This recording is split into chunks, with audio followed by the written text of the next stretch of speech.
Hey guys, Harsh here and welcome back to Technolobe, and this is the Asus Zenfone Max Pro M1. I have been waiting for this device for quite some time and finally it is here. Let's go ahead and see what do we get inside the box. First up, you are greeted with some paperwork and the SIM ejection tool, and then you have the handset itself. I wanted to go with the grey color, but that went out of stock in just like 1 second. That's why I had to go with the black color. But nevertheless, the black color is also very good.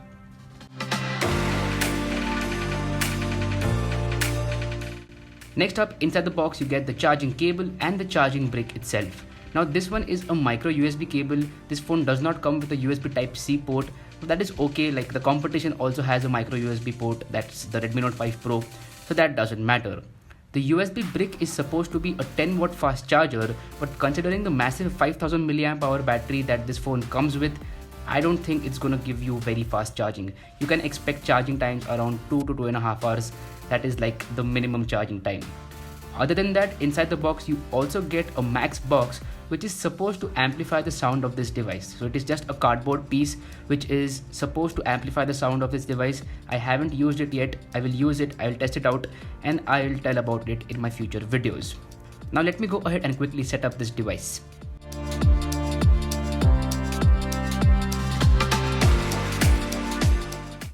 And it's done.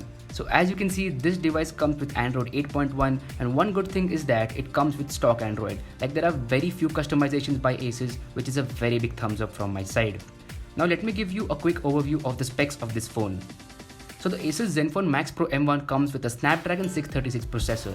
It has two options, one with 3GB RAM and 32GB internal storage, and the other one with 464. There is also one more variant with 6 and 64, but that hasn't been launched yet, so let's not talk about it. Moving to the cameras, at the rear side you get a dual camera setup. One is a 13 megapixel primary sensor and the other one is a 5 megapixel depth sensing sensor. That means you are going to get that hardware portrait mode at the back side of this phone. Talking about the front camera, it is an 8 megapixel sensor, and the front camera also comes with portrait mode, but that is software enabled. Now here are some quick camera samples that I shot around my home itself. I will have to test out the camera further to give my final verdict. So overall, for the price of Rs 11,000, this phone seems really interesting. That is, the 332 variant starts at 11,000 and the 464 is for 13,000. So at the given price point, it is a very good competition to the Redmi Note 5 Pro, and it seems like an interesting device. I will test it out further and I will give my verdict in future videos. Now do make a note that I'm working on a camera comparison between Redmi Note 5 Pro and this device. That video will be coming really soon, that is maybe tomorrow or day after tomorrow. So definitely stay tuned to the channel, and if you haven't yet, subscribe below.